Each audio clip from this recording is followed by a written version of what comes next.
Bien fait d'être là aujourd'hui. Le ciel est en gestation. Tu as bien fait d'être là aujourd'hui. Tu as bien fait d'être là ce soir.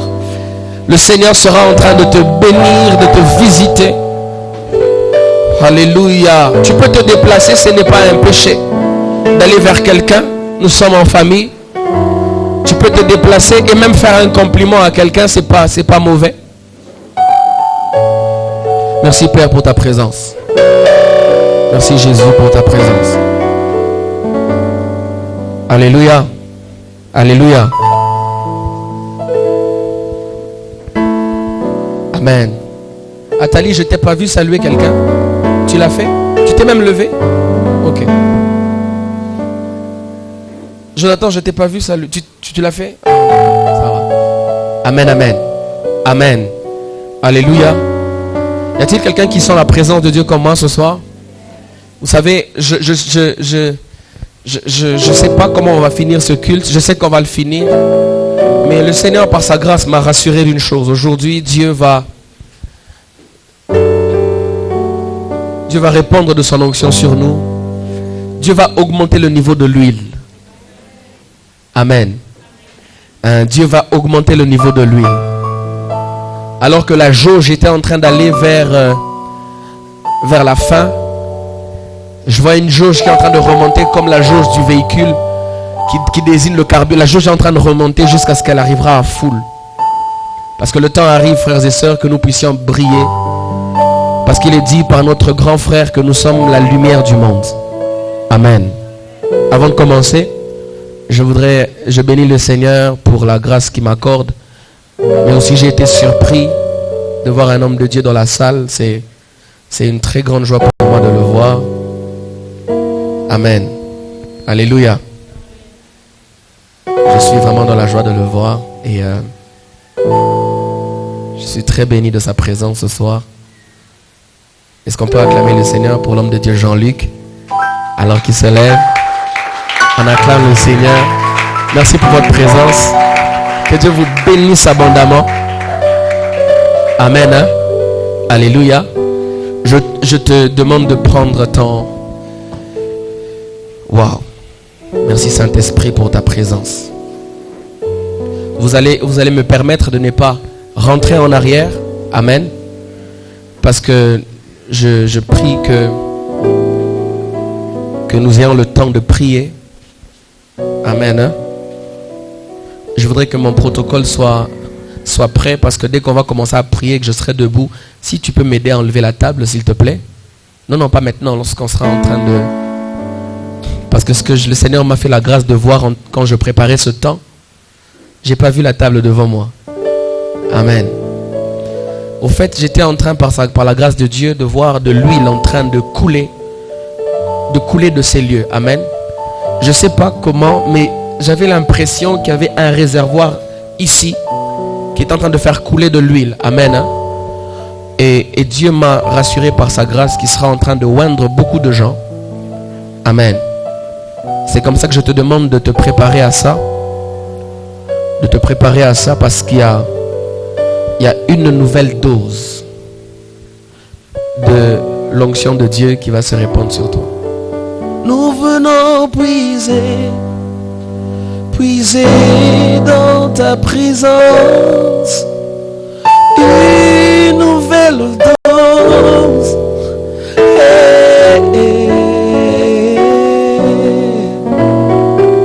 Nous venons puiser dans ta présence une nouvelle.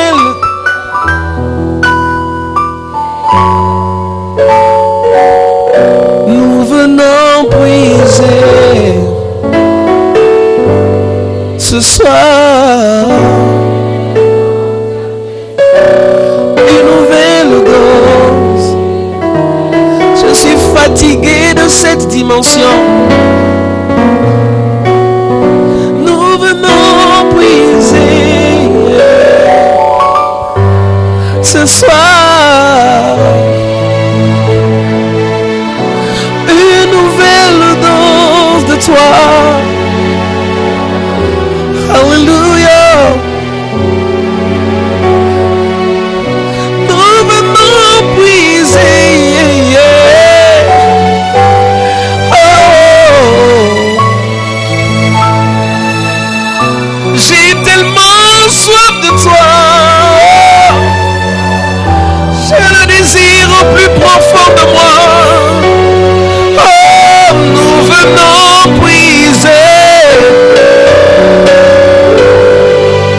crois en ce que je dis, Seigneur.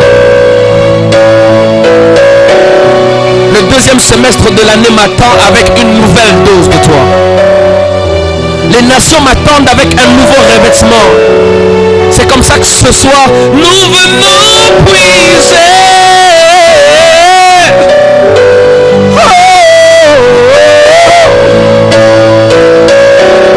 Une nouvelle dose. Alléluia. Nous venons puiser.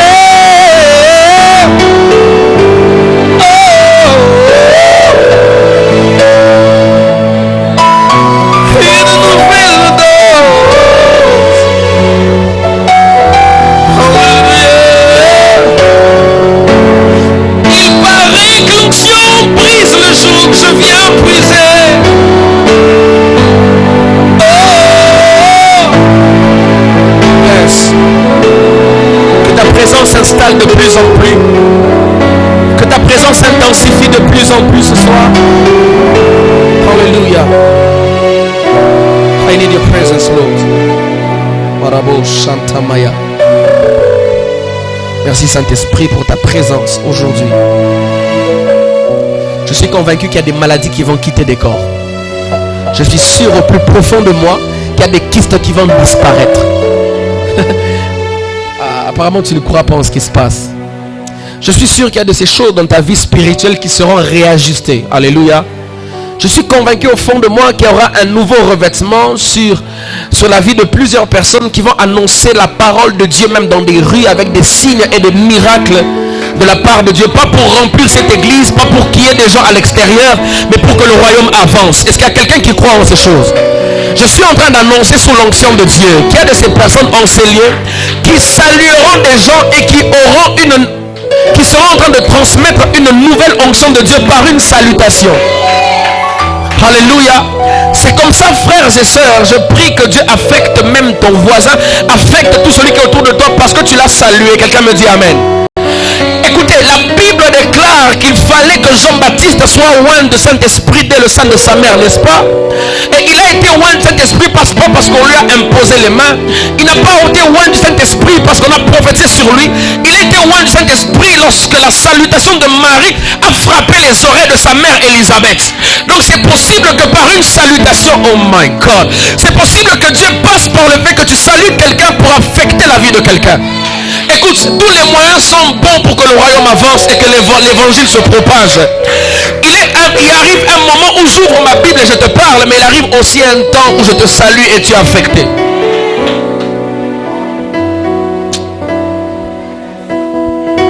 Prends ta Bible.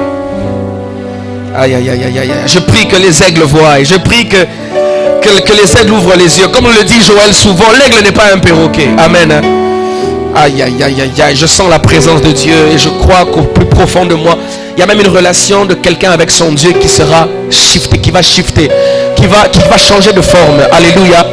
Qui va changer de forme. Je prie de tout mon cœur qu'il y ait quelqu'un qui se mette à prier mais pas en regardant la montre. Alléluia. Qui sont en train de prier mais qui prie à un moment, il se rend compte qu'il n'a pas prié pendant longtemps, mais au vrai sens du mot, il a prié pendant 24 heures.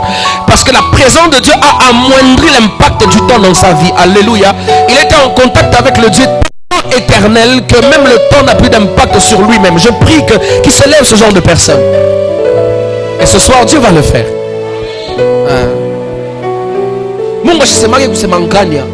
Quand il parle, il crée. La première fois que Dieu a parlé dans la Bible, il a créé. Dieu dit et il y a eu création. Je prie que les ainsi dit l'Éternel qui sortira d'ici puisse créer quelque chose dans ta vie. Quand je parle de l'onction de Dieu sur toi, je ne fais pas allusion seulement de prendre un micro et de prêcher. Je fais allusion à une dimension d'onction de Dieu même dans ton auditoire. Alléluia. Je parle d'une onction de Dieu même dans ton commerce. Alléluia. Alléluia. C'est possible que l'onction de Dieu touche ton commerce au point où il y a des multiplications inexplicables. Alléluia. Oh my God. Au point où Dieu te révèle clairement, toi qui es un informaticien, les logiciels qu'il faut créer. Je crois que l'onction de Dieu va le faire dans le nom de Jésus. Amen. Amen. Gloire à Dieu. Prends ta Bible s'il te plaît. Sergi, tu peux m'aider? dit à certains d'ouvrir leur Bible, à d'autres d'allumer leur Bible. Sergei, tu peux m'aider s'il te plaît? Merci Seigneur pour ta glorieuse présence. Exode 25, s'il te plaît, 8 à 9. Notre texte de base. Nous sommes en train de parler du chandelier. J'aime me sentir comme ça. Exode chapitre 25, versets 8 à 9, nous lisons pour la gloire du Seigneur. Amen.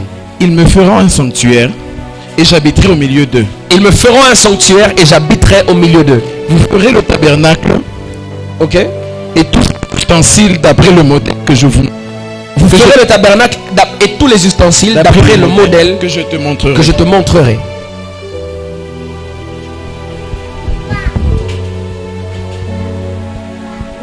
C'est tout? Tu peux reprendre s'il te plaît? Fait, tu as coupé pas comme d'habitude. 8. Vous ferez le tabernacle. Non, ils me feront un sanctuaire. Yes. Et j'habiterai au milieu d'eux. 9. Vous ferez le tabernacle avec tous ses ustensiles. Oui. D'après le modèle que je te montrerai. Que je vais te montrer. Amen. Que Dieu te bénisse. Amen. Tu peux te rasseoir. Nous pouvons nous rasseoir.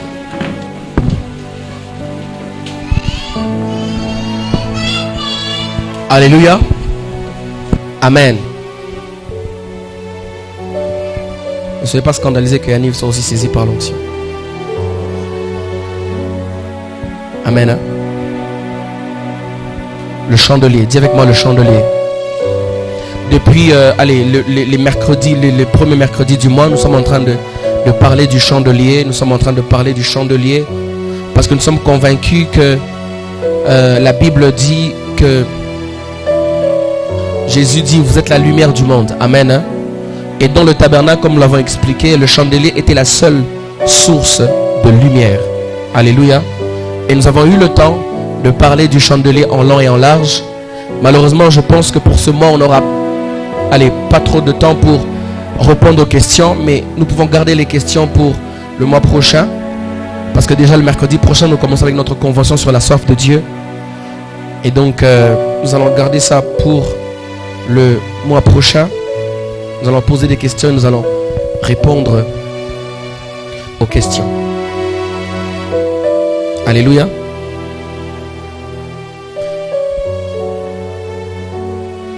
Est-ce que nous pouvons lire Apocalypse? Aujourd'hui particulièrement, je parlerai pendant quelques minutes et je parlerai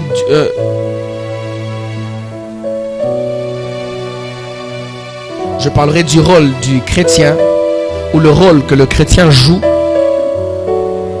dans le corps du Christ en tant que chandelier. Apocalypse chapitre 1er. Apocalypse c'est le dernier livre de la Bible. Donc s'il te plaît, ne cherche pas Apocalypse vers les nombres Exode. Va à la fin. Amen. Tu n'as même pas besoin de chercher à la comment on appelle ça, à la table des matières, parce que Apocalypse est à la fin. Apocalypse chapitre 1er. Merci Saint-Esprit pour ta présence. Apocalypse chapitre 1er verset 9. Sergei s'il te plaît. Apocalypse chapitre 1 verset 9. Du 9e au 20e verset. Écoute très bien cette lecture. Elle te bénira. Amen. Aujourd'hui s'il te plaît, suis-moi très bien. Parce que par la grâce de Dieu, je serai vraiment prophétique. Donc s'il te plaît, suis-moi très bien. Et déjà en lisant les textes que je vais donner, nous allons déjà comprendre le cheminement des choses. Nous allons comprendre de quoi est-ce que nous allons parler. Apocalypse chapitre 1er, 9 à 20. Je dis pour la gloire du Seigneur. Amen.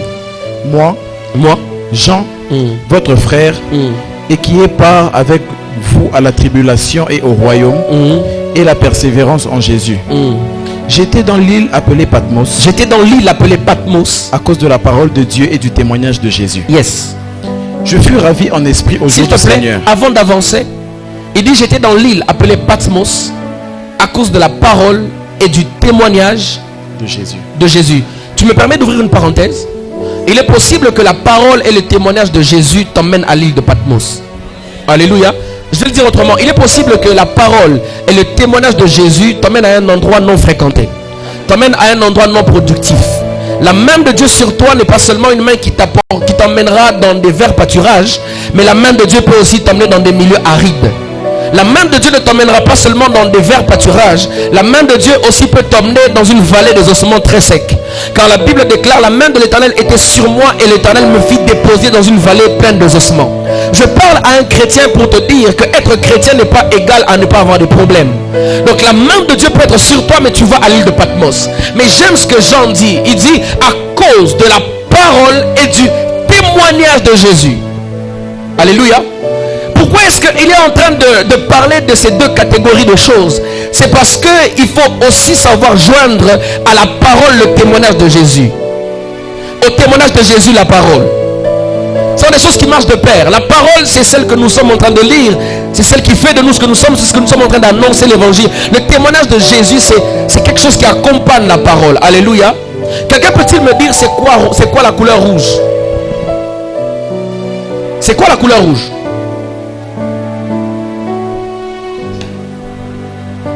Non, le sang n'est pas la couleur rouge. Le sang a la couleur rouge. C'est quoi la couleur rouge? Pardon? Pardon? Donc si tu expliques à quelqu'un, Dieu de la couleur rouge, c'est une couleur, est-ce qu'il comprendra de quoi tu veux parler?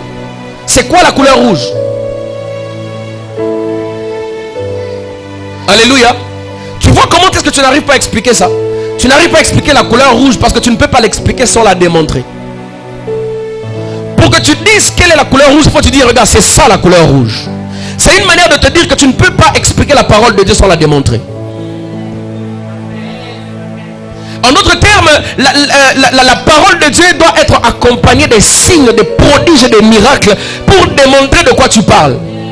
C'est la raison pour laquelle il y a un homme qui a dit dans la Bible: ma prédication ne repose pas sur des discours persuasifs de la sagesse, mais sur une... Parce que la parole doit être démontrée. Alléluia. Ne fuis plus les témoins de Jéhovah. Ne fuis plus des personnes qui veulent faire un débat biblique avec toi. Parce qu'au-delà de parler, il faut que tu leur démontres ce que c'est au fait. Alléluia.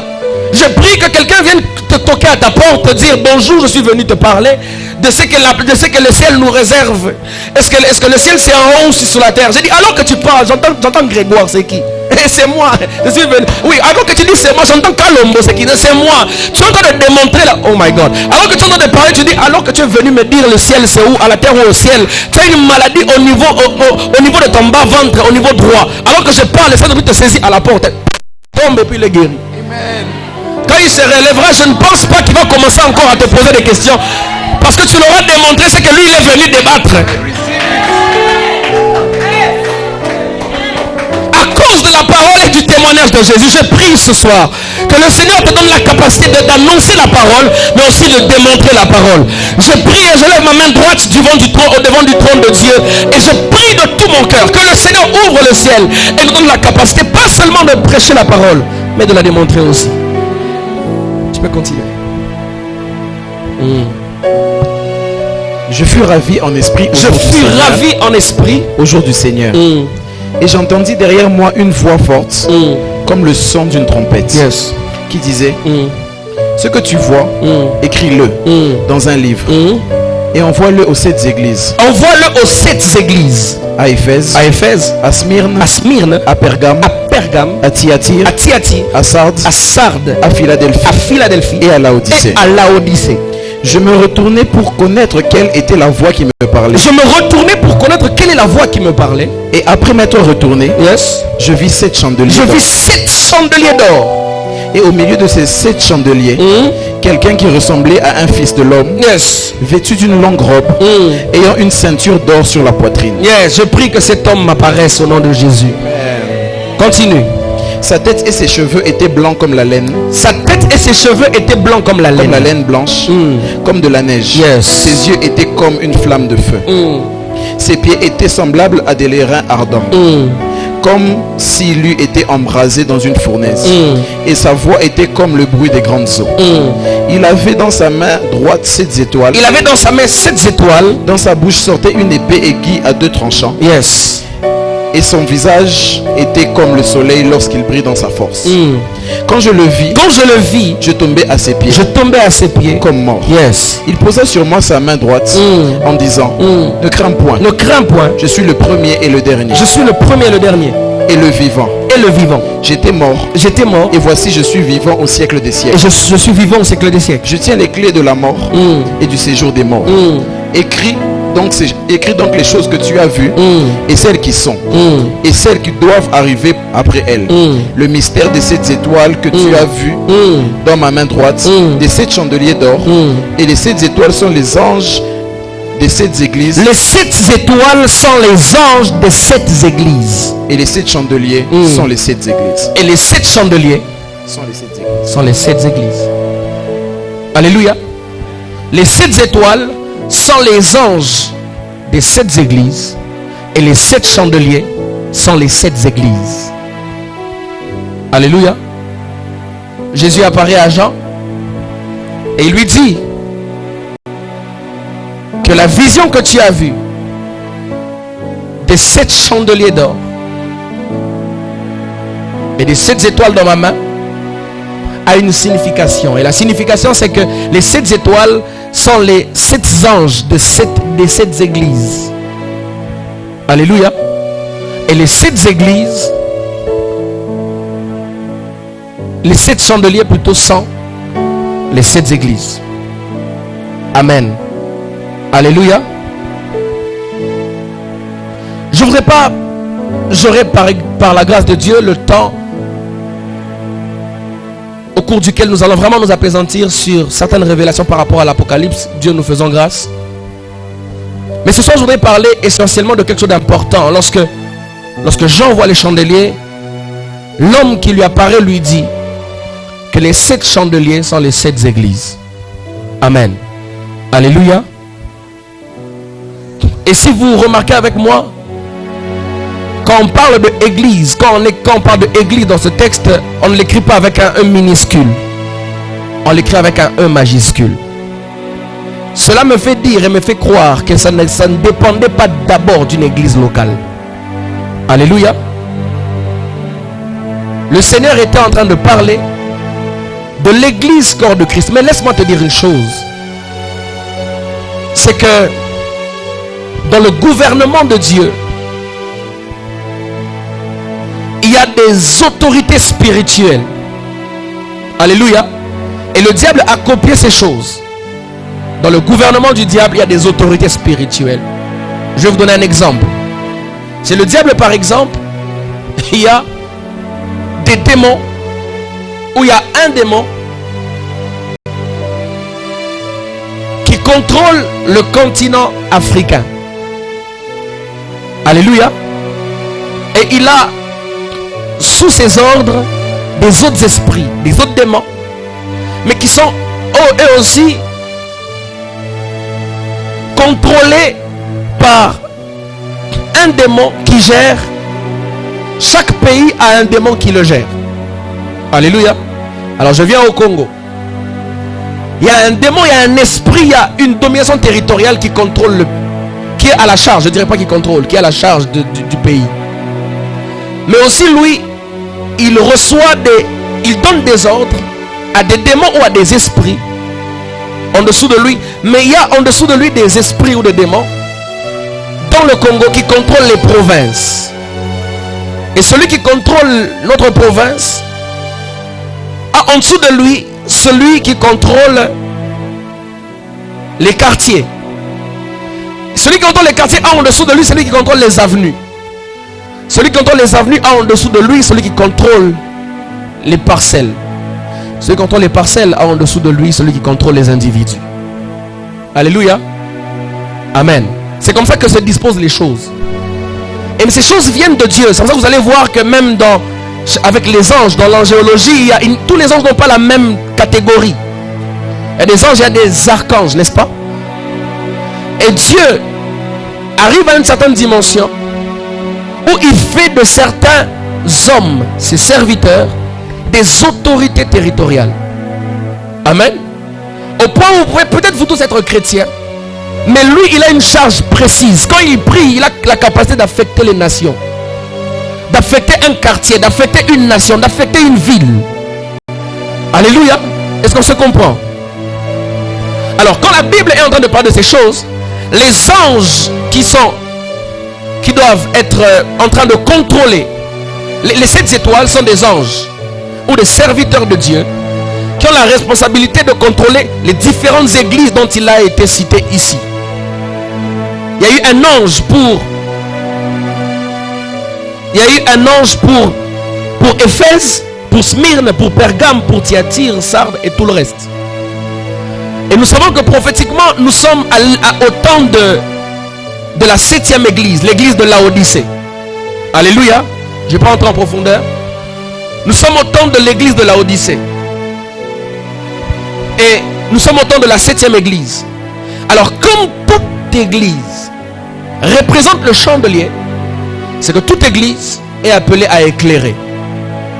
Alléluia. Toute église est appelée à éclairer. Quand je parle d'église, je ne parle pas de l'organisation, du fait qu'on mette... Non, je parle du système divin que Dieu a établi sur la terre pour représenter le ciel sur la terre. Amen. Hein? Toute église a la responsabilité d'éclairer. Mais au-delà de ça, en tant que chrétiens, nous sommes appelés aussi à éclairer parce que nous sommes la lumière du monde. Nous faisons partie du corps de Christ. Alléluia. Amen. Alors, selon Apocalypse, nous en tant qu'église, nous avons la responsabilité d'éclairer. Une église qui apporte la lumière est une église selon Dieu. Je prie que Dieu fasse du centre de réveil Ragé. Que Dieu fasse du centre de réveil Ragé qui est constitué de plusieurs personnes en ces lieux. Des hommes qui sont appelés à apporter la lumière et non la confusion. Est-ce que vous savez qu'il y a de ces églises qui apportent la confusion? Au point où on se pose la question, est-ce que nous sommes dans une église ou nous sommes dans une boîte de nuit? Je prie que Dieu nous amène à la dimension d'apporter la lumière, même dans les questions politiques. Que Dieu nous amène à apporter la lumière dans certains domaines qui compliquent la nation. Dans certains domaines qui compliquent les vies. Écoute, il y a quelqu'un une fois qui m'a dit, dans tout pays on a besoin de Mungu. Arrêtons des discussions inutiles. Les gens ont besoin de Dieu. Je vais le dire mieux, nous avons besoin de Dieu. Alléluia. Quand tu vois quelqu'un en train de patauger dans la boue, une boue que tu as quittée, c'est que tu sens et tu remarques à suffisance qu'il n'a pas compris ce que toi tu as compris. Alléluia. Il y a un temps où Dieu fera de cette église une église une église apostolique, combien même moi je ne suis pas un apôtre de ministère. Alléluia. Au point où nous allons par la grâce de Dieu dans les villages gagner des âmes au Seigneur, implanter la croix de Jésus comme signe de possession territoriale. Alléluia. Moi je le crois parce que nous devons apporter la lumière de l'évangile. Amen. Et l'église doit apporter la lumière. L'église n'est pas un club. L'église n'est pas un parti politique. L'église c'est le gouvernement céleste sur la terre représentant le ciel. Alors je crois que quand quelqu'un vient en cellule avec un problème, il doit avoir la solution.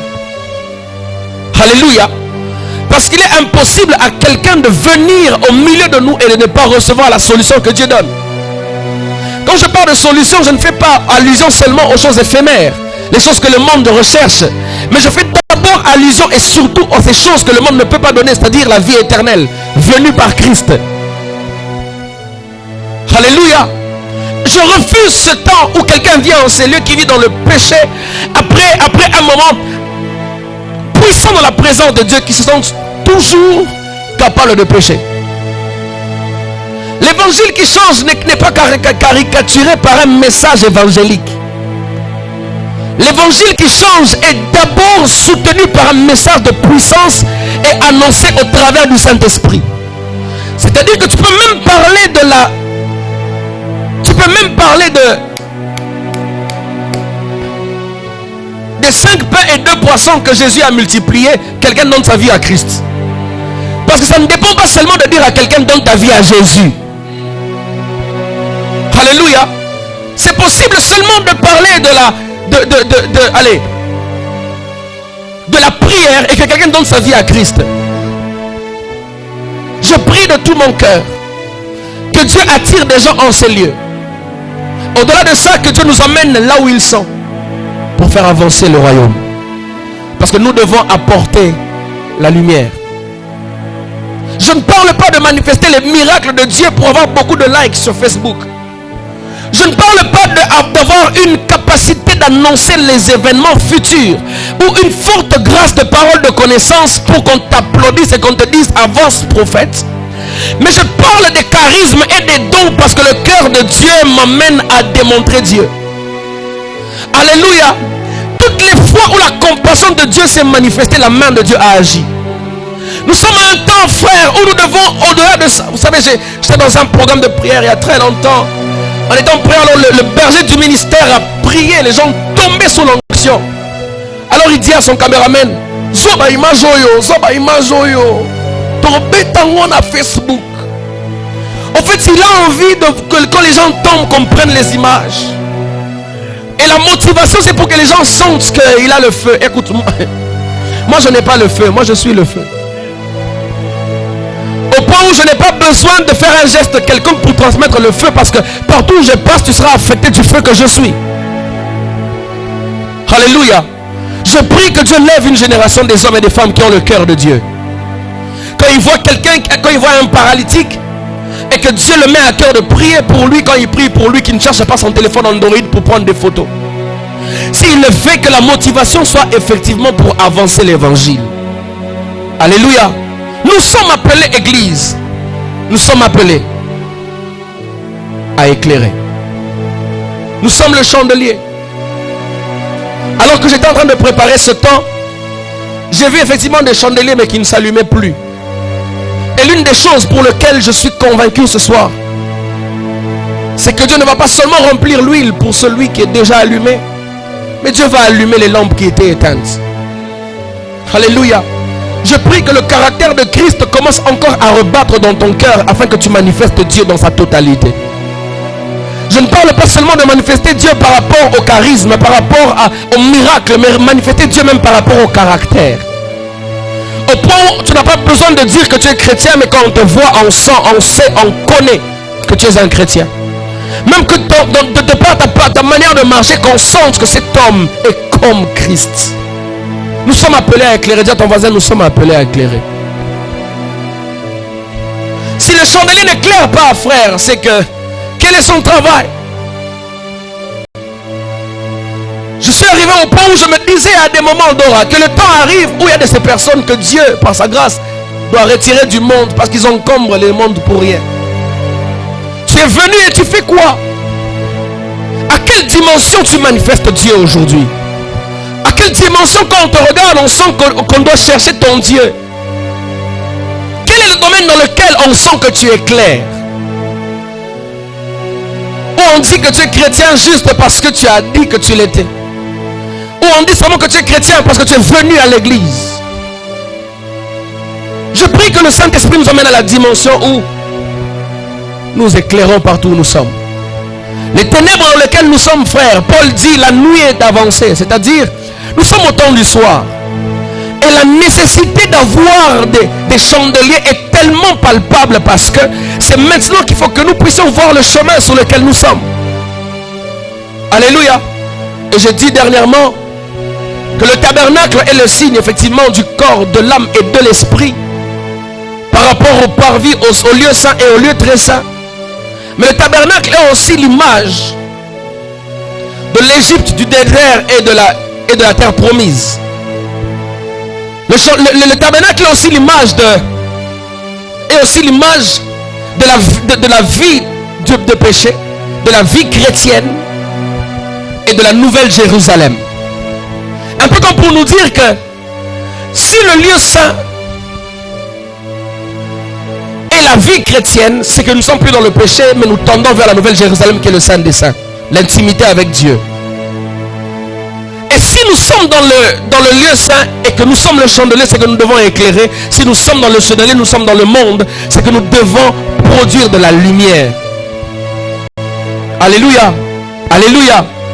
Et donc l'église doit éclairer. Je prie de tout mon cœur même quand je ne serai pas là, que cette église continue à éclairer.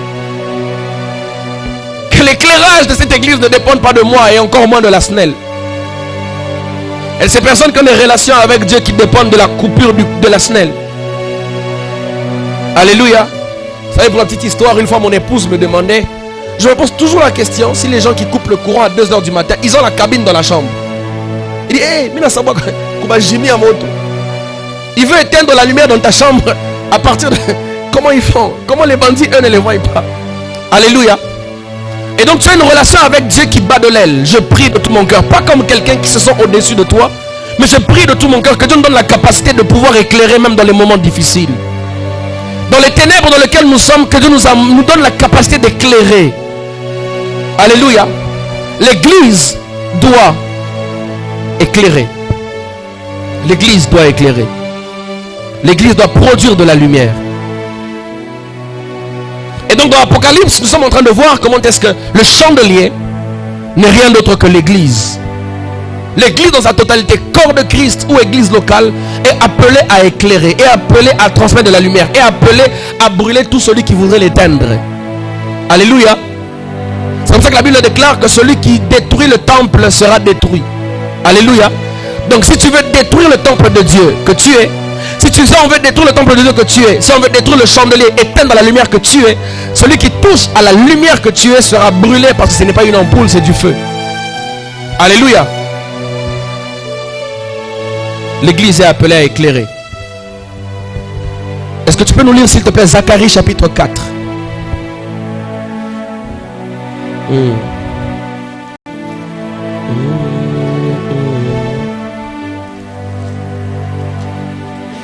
Zacharie, c'est l'avant-dernier livre de l'Ancien Testament. Amen. Amen. Hein? Il y a des gens qui ne sont pas sûrs. Hein? Amen. Hein? Zacharie, c'est l'avant-dernier livre de l'Ancien Testament. Amen. Tu as regardé la table de matière, tu t'es rendu compte que c'était vrai. Zacharie chapitre 4. Du 1er au 2e verset. Et tu vas sauter pour aller au 10e verset. Zacharie chapitre 4, à partir du 1er verset. L'ange qui parlait avec moi revint. L'ange qui parlait avec moi revint. Et il me réveilla comme un homme que l'on réveille de son sommeil. Yes. Il me dit, que vois-tu? Que vois-tu? Je répondis, je regarde et voici, il y a un chandelier tout d'or. Je regarde et voici, il y a un chandelier tout d'or. Surmonté d'un vase. Surmonté d'un vase. Et portant 7 lampes et 7 conduits pour les lampes qui sont au sommet du chandelier. Yes. Verset 10.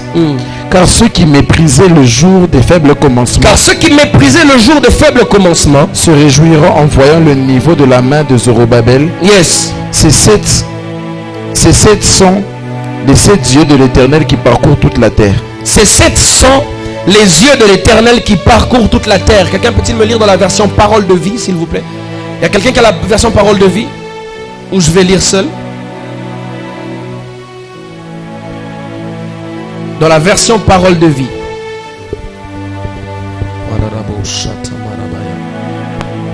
Zacharie chapitre 4. L'ange chargé de me parler vint et me réveille comme si j'étais en train de dormir. Il me demande, qu'est-ce que tu vois? Je réponds, je vois un porte-lampe tout en or. En haut, il y a un réservoir pour l'huile. Il porte 7 lampes et chacune a 7 flammes. Alléluia. Je veux verset 10 parce que du verset 2 au verset 9, là c'est l'Éternel qui est en train de parler, mais c'est comme si la conversation à propos du chandelier a été coupée et on parlait de Zorobabel. Alléluia. Alors je vais au verset 10 qui dit, les 7 lampes représentent, on parle du chandelier. Le verset 10, on le joint à l'explication du verset 2. Il dit, les 7 lampes représentent les yeux du Seigneur. Il surveille toute la terre. Et donc ici, Dieu est en train de démontrer à Zacharie comment le chandelier qui est sur la terre représente les yeux de l'Éternel. Alléluia. il veut seulement démontrer que le chandelier qui éclaire dans le lieu saint représente les yeux de l'Éternel. Donc Dieu voit au travers du chandelier. Dieu regarde au travers du chandelier. Alléluia. Dieu voit au travers du chandelier. Ses yeux sont le chandelier. En d'autres termes, frères et sœurs, si les yeux de Dieu sont le chandelier et que tu es le chandelier, c'est que tu es les yeux de Dieu. Alléluia. En d'autres termes, la Bible veut dire que le chrétien qui est le chandelier, prophétiquement, est les yeux de Dieu. Donc Dieu regarde au travers de toi. Alléluia. Alléluia. Dieu regarde au travers de toi. Et si vous lisez dans Matthieu chapitre 6 verset 22, vous allez vous rendre compte avec moi que la Bible est en train de dire quelque chose d'important. La Bible dit, je paraphrase, que tout le corps marche dans les ténèbres si les yeux sont fermés. Nous allons lire ça. Matthieu chapitre 6 verset 22. Matthieu chapitre 6 verset 22. Suis-moi très bien. Je commence à partir du verset 21 qui dit car là où est ton trésor. Matthieu 6 21, je commence. Car là où est ton trésor, là aussi sera ton cœur. Verset 22. L'œil est la lampe du corps. Vous y êtes? L'œil est la lampe du corps. Si ton œil est en bon état, j'aime ça, tout ton corps sera éclairé. Mais si ton œil est en mauvais état, tout ton corps sera dans les ténèbres. Si donc la lumière qui est en toi est ténèbres, comment une lumière en toi peut être ténèbres? Si donc la lumière qui est en toi est ténèbres, combien seront grandes ces ténèbres? Alléluia. L'œil est la lampe du corps. L'œil est la lampe du corps. Si l'œil est en mauvais état, le corps ne sera pas éclairé.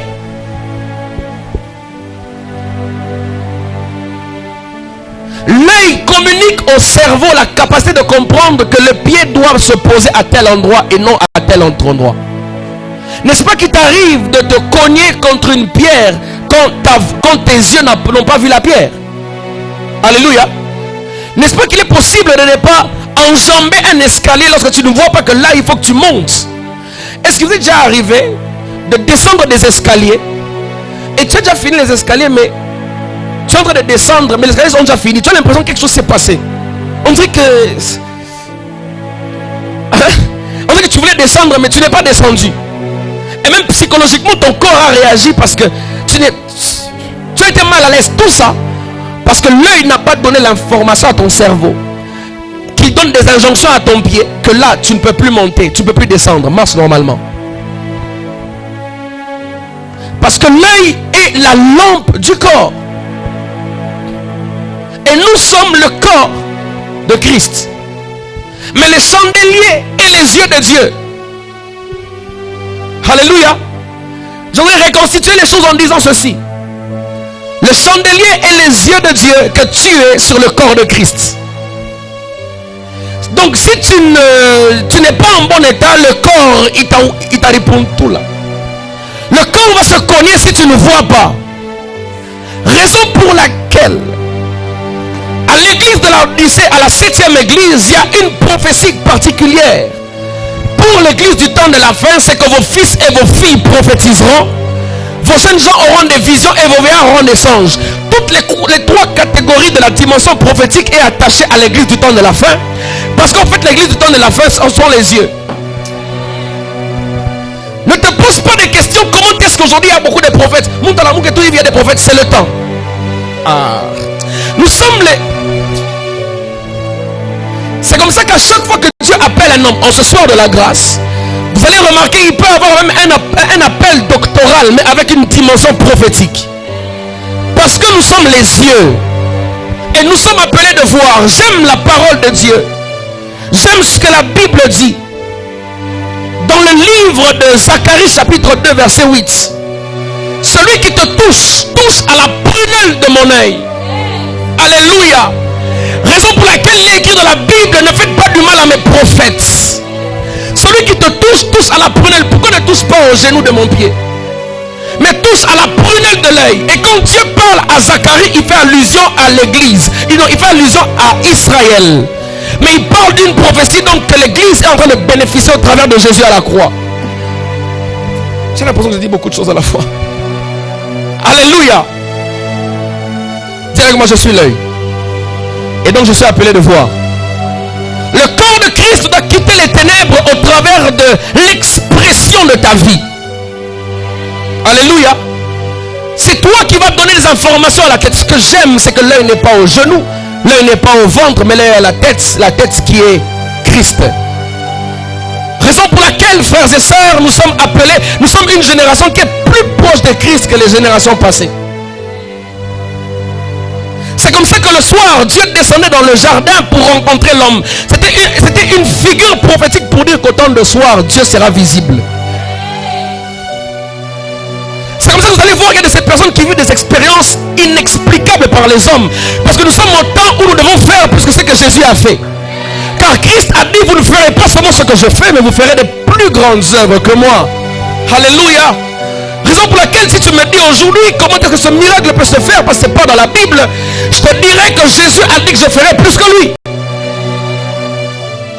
Je peux ouvrir une parenthèse? Écoutez, la Bible dit, vous les reconnaîtrez par quoi? Vous les reconnaîtrez par leurs fruits.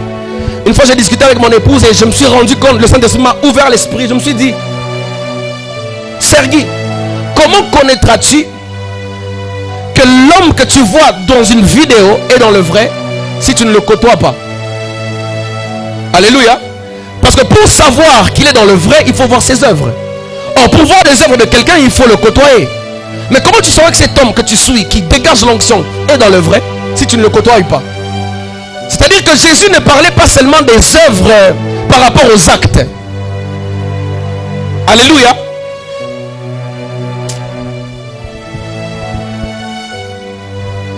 Comment est-ce que tu sauras que telle personne n'est pas avec Dieu? Comment tu sauras que le miracle qu'il a fait, ce n'est pas le miracle de Moïse, c'est le miracle de Pharaon? Parce qu'ils sont identiques. Dois-tu prendre un billet et aller là où il est pour voir comment il vit avec sa femme à la maison? Pour se rendre compte que il est dans le faux. Dans ce cas-là, tu vas faire le tour du monde comme un touriste. Parce que la Bible dit, vous les connaîtrez par leurs œuvres. Alors le Saint-Esprit m'a appris une chose, Prospère. C'est que tout miracle vient de Dieu lorsque le miracle présente le Dieu du miracle.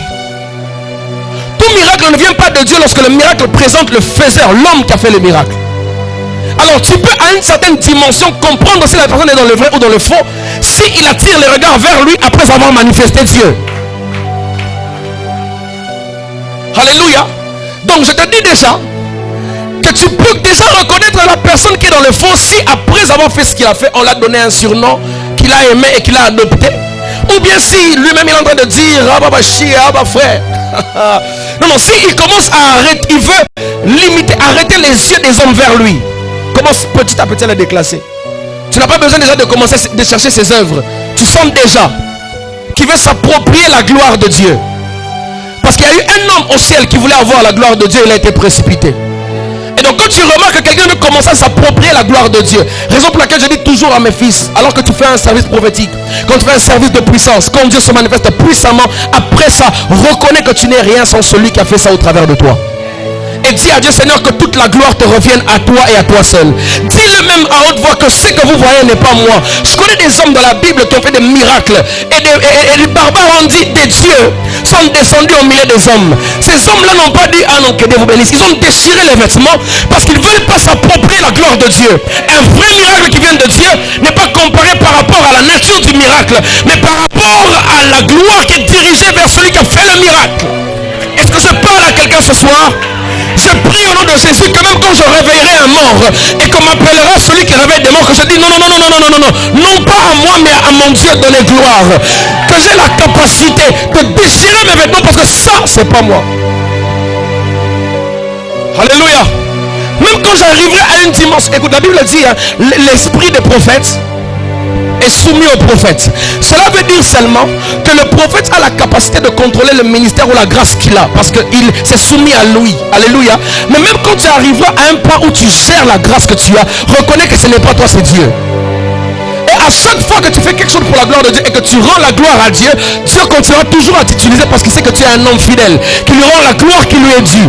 Je sais qu'il y aura des miracles qui vont se passer dans cette église. Je sais qu'il y aura des miracles qui vont se passer au travers des hommes et des femmes de cette église. Mais apprends à rendre la gloire à Dieu.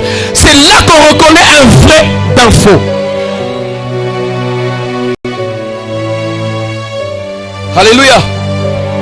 Avant même que tu cherches à reconnaître ses œuvres, quand tu commences déjà à dire, dans une convention où on t'a invité, il y avait 10 ou 15 orateurs, et que les 10 ont prêché, les 9 ont prêché, tu es le 10e. Tu dis à celui qui t'a accompagné, vous voyez ce que vous avez entendu là? C'est des prédications de l'Epefkin, de l'Enafoot. Mais ce que vous allez entendre maintenant sont des prédications de Bundesliga. Alléluia. Vous entendez Imaginez-vous Jonathan Kabilois, la personne qui modère le premier jour à la convention, il y a quelqu'un qui demande la deuxième, et puis le troisième, celui qui modère, il bouge jusqu'à dire, on a eu ma modération.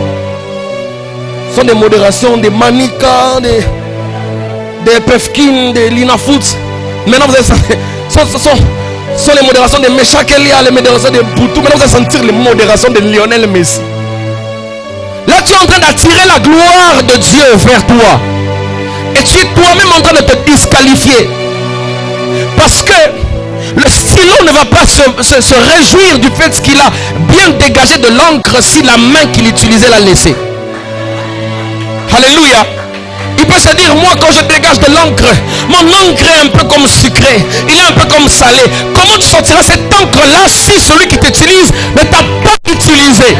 Le marteau peut être fort, le marteau peut peser, mais il n'a pas d'importance si on ne le prend pas et on le tape quelque part. Ne te réjouis pas de l'impact que tu produis, parce que l'impact que tu produis dépend de celui qui t'a utilisé. Toi qui es une flèche, ne te réjouis pas de la vitesse avec laquelle tu atteins ta proie, parce que la vitesse et la force avec laquelle tu atteins ta proie dépend du guerrier qui t'a lancé. Je prie dans le nom de Jésus que Dieu élève des hommes et des femmes qui vont manifester Dieu de manière exceptionnelle, mais après ça qui vont déchirer les vêtements pour dire que ça c'est pas moi, c'est Dieu. Même quand je prêche aujourd'hui et que tu es béni par Dieu, c'est pas moi. Je peux passer tout mon temps en train de lire la Bible avec des révélations cherchées, mais ce ne sont pas les révélations qui viennent des livres qui changent de vie. Ce ne sont pas les paroles qui viennent de la Bible qui changent de vie, mais ce sont les paroles qui viennent de la Bible, imbibées de la puissance de Dieu. Est-ce que je parle à quelqu'un ce soir? Je prie de tout mon cœur que peu importe ce que tu vas faire, peu importe là où tu vas aller, peu importe la grandeur de ce que tu vas faire avec toi, reconnais que c'est Dieu, c'est pas toi. Et si tu as cette attitude là, Dieu ne manquera pas de verser. Dieu ne manquera pas de verser. Il y a un âne, on dit un âne ou une âne. Alors il y a un âne qui demande à son ami, il dit, mais mon cher, mais toi hier tu avais marché sur des habits, sur des draps et tout. Il dit, mais j'avais marché sur des draps et des habits parce que j'avais Jésus au-dessus de moi. Je l'ai descendu, on ne me reconnaît plus. Aussi longtemps que tu prends le soin d'avoir Christ sur toi, on jettera des habits, mais ça ne sera pas à toi, comme même c'est toi qui vas les piétiner. Alléluia. Parce qu'en fait les habits ne sont pas destinés à toi, les habits sont destinés à celui qui est sur toi. Donc quand tu le descends, c'est fini, ta carrière est arrêtée. Je prie dans le nom de Jésus-Christ. Si tu veux qu'on jette des habits, que tu ne t'appropries pas de la gloire de Dieu, mais quand tu laisses la gloire de Dieu à Dieu, tu vas bénéficier de la gloire de Dieu. C'est-à-dire qu'on va jeter des draps sur Jésus, mais Jésus ne va pas les piétiner parce qu'il t'a porté. Rassure-toi d'avoir toujours Christ sur toi. Rassure-toi de toujours entrer avec Dieu partout où tu vas. On va te donner des honneurs qui ne sont pas à toi mais qui sont à Dieu. Qu'est-ce qui fait que j'aille prêcher dans une église et quand j'arrive, un papa qui peut même être mon père prend ma Bible. Quand je prie pour lui, se met à genoux. C'est pas moi, c'est pas Nathan, ça c'est pas Nathan. C'est celui qui l'a porté, c'est celui qui l'a porté. C'est celui qui l'a porté. Nathan, rassure-toi de porter toujours Jésus. Il y aura des gens qui vont te jeter des habits à toi. Mais même quand tu les piétineras, n'oublie pas que c'est celui que tu as porté. Le Seigneur m'a dit prospère, nous allons manifester Dieu. Mais l'une des particularités avec nous, c'est que nous allons les manifester avec le cœur de Dieu. Parce que Jésus est arrivé à une dimension, merci Patrick. Quand tu es entré, Dieu m'a ouvert une révélation. Jésus est arrivé à un niveau où il fait un miracle. Il fait un miracle, mais il demande de ne pas en parler. Il dit, j'ai fait ceci, mais ne parle à personne. Peux-tu arriver à la dimension où tu ouvres les yeux d'un aveugle et tu demandes à l'aveugle de ne pas dire que c'est toi? C'est ça le cœur de Dieu. Où Jésus fait quelque chose, on veut l'arrêter, il le fuit parce qu'il ne veut pas. Oh my God. Alléluia. Je prie que nous arrivions à une dimension homme de Dieu, servant de Dieu. Et même toi qui es dans les affaires, dans la politique, dans les études, quand on est en train de voir cette ingéniosité là, que tu dis ça c'est pas moi, c'est Dieu. Et à chaque fois que tu feras ça, Dieu ne manquera pas d'arroser sur toi. Parce qu'il remarquera que tu es en train de le rendre toute la gloire. Alléluia. Je prie que Dieu élève ce genre de personnes. Je ne prierai pas pour toi aujourd'hui pour que tu fasses des miracles. Je prierai pour toi aujourd'hui pour que tu aies le cœur de Dieu. Pour que lorsque tu arrives devant un paralytique, que tu lui dises, écoute, Nampiaka, dis avec moi Nampiaka. J'ai pas d'argent, mais ce que j'ai, je te le donne. C'est que j'ai pas d'argent, mais ce que j'ai, je te le donne. Je n'ai ni argent ni or, mais ce que j'ai, je te le donne. C'est que j'ai quelque chose au-dessus de l'argent. Même si toi tu es ici pour ce... tu appelles boss ceux qui te donnent de l'argent. Je ne sais pas quel qualificatif tu vas me donner à moi, parce que moi j'ai au-dessus de l'argent. Mais il dit ce que j'ai, je te le donne. Il ne dit pas lève-toi et marche. Il dit au nom de Jésus-Christ de Nazareth, lève-toi et marche. C'est pour dire que Christ te donne ce que l'argent ne te donne pas. Et donc quand tu as ce que l'argent ne te donne pas, respecte ce que Dieu a mis en toi en te donnant de l'argent. Parce que quand tu manifestes ce que l'argent ne te donne pas, Dieu en toi attire l'argent que tu n'avais pas. Dis avec moi, je suis les yeux. Dis avec moi, je suis les yeux. C'est qu'en ce temps du soir, Dieu m'a dit d'annoncer à l'église, en ce soir de la grâce, il a pris une fonction particulière. Il t'a pris comme les yeux, il t'a placé sur la tête. Et il a fait que tu sois plus proche de lui, parce que lui, il est la tête. Il ne t'a pas créé comme étant la main, il ne t'a pas créé comme étant le genou, il t'a créé comme étant l'œil. Et la Bible déclare, celui qui touche à toi, touche à la prunelle de mon œil. Mais avant de clôturer, Dieu m'a dit de dire à quelqu'un aujourd'hui, tu n'es pas seulement le chandelier, tu n'éclaires pas seulement, que dis-je, tu n'es pas seulement l'œil, mais en étant chrétien, Dieu manifeste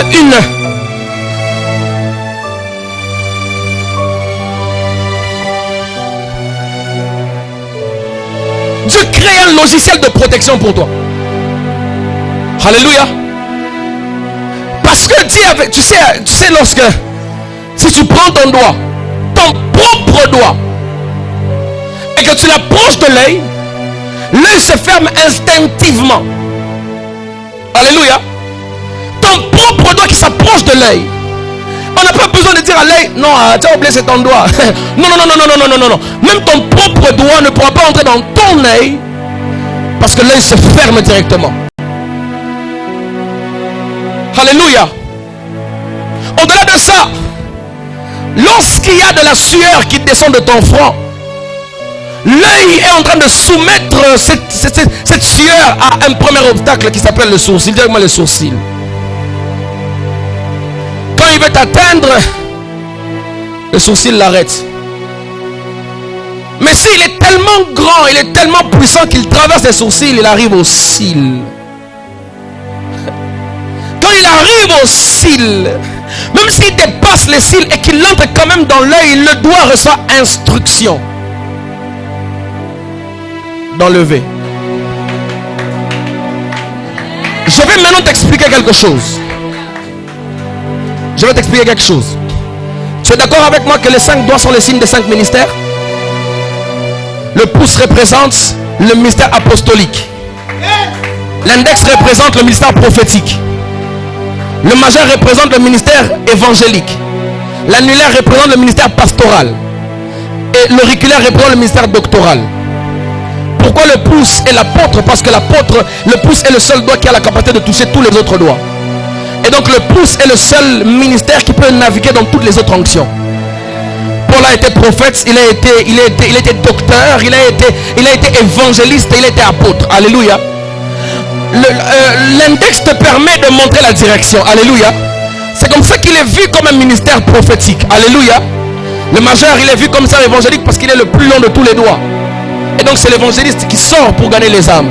L'annulaire est représenté comme le ministère pastoral parce que c'est le pasteur qui garde ton alliance avec Dieu et c'est dans l'annulaire qu'on met l'alliance. L'auriculaire te permet de... C'est le seul doigt qui entre dans le trou de l'oreille. Et donc le docteur, lorsqu'il te parle, il parle à ton oreille spirituelle. Alléluia. Maintenant, figure-toi que très souvent, lorsque la sueur veut entrer dans l'œil,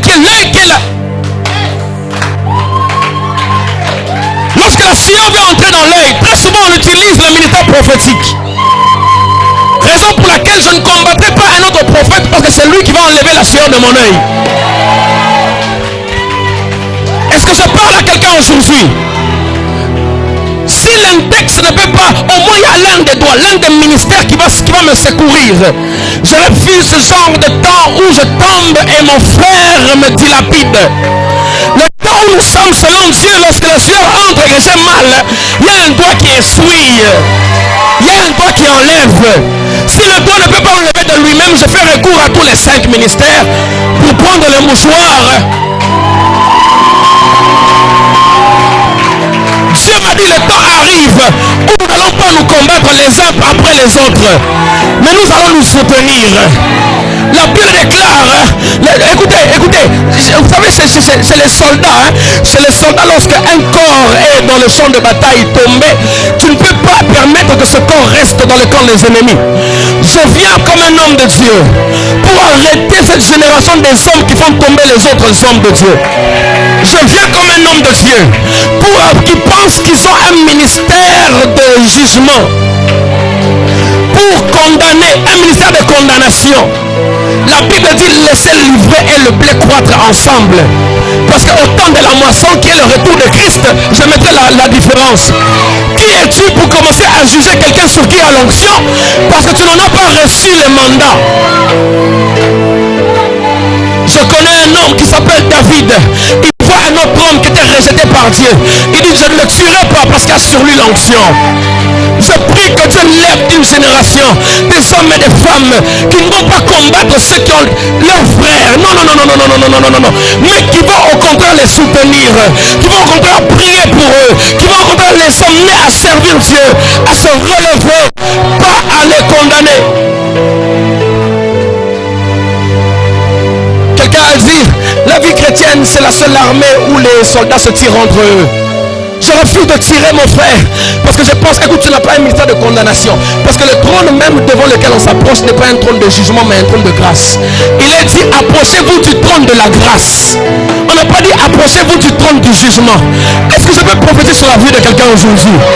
Dieu sera en train de faire des choses avec toi parce que tu auras son cœur, et donc le cœur de Dieu peut emmener Christ à laisser même 99 brebis pour suivre un seul.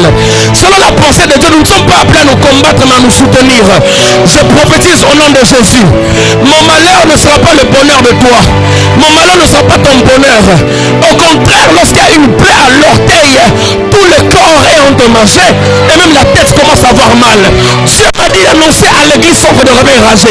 Nous sommes à un temps où nous n'allons pas nous combattre, nous allons nous soutenir.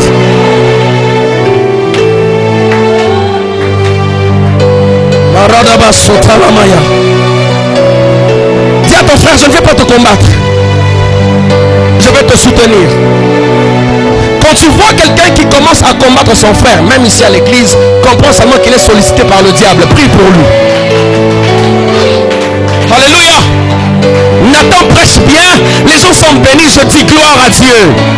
Patrick chasse les démons, je dis gloire à Dieu. Dieu me prophétise avec infime précision, je dis gloire à Dieu. Je ne vais pas te combattre.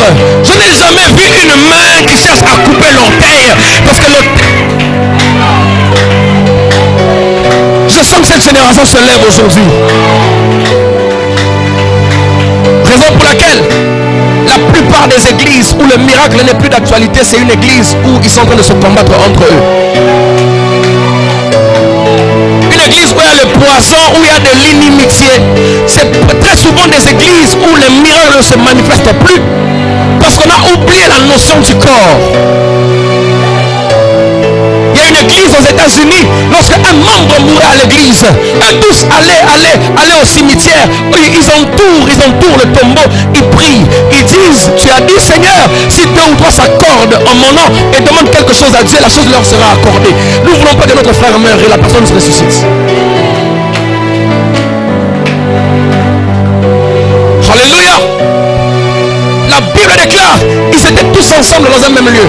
Ils ont prié et les lieux, ils étaient tremblants. Si nous voulons arriver à une dimension où nous prions et il y a un tremblement de terre, il faut que nous comprenions que nous sommes un corps.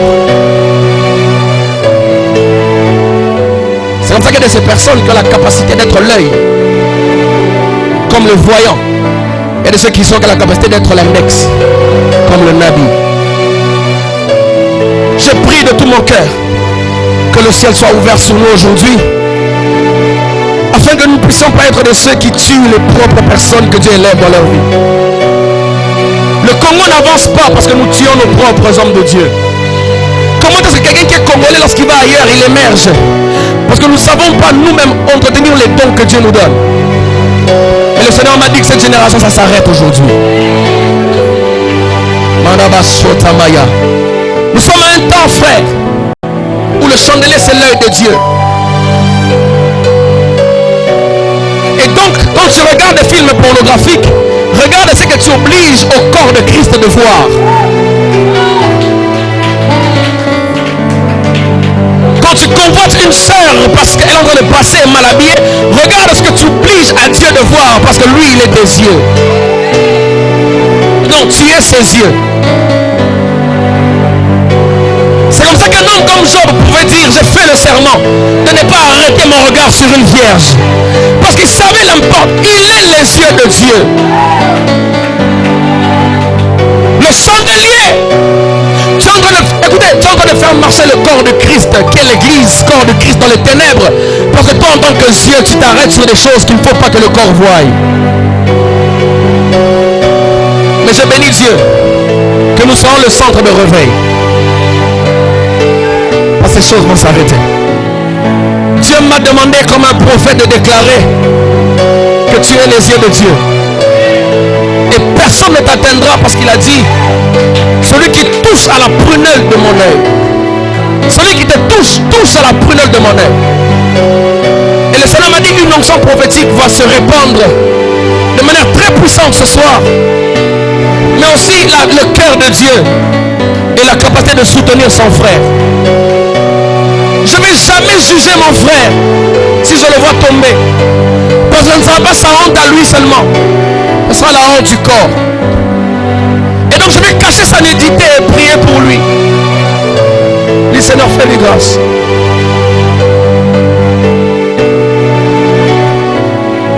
Merci de comprendre ces choses et de monter en prière.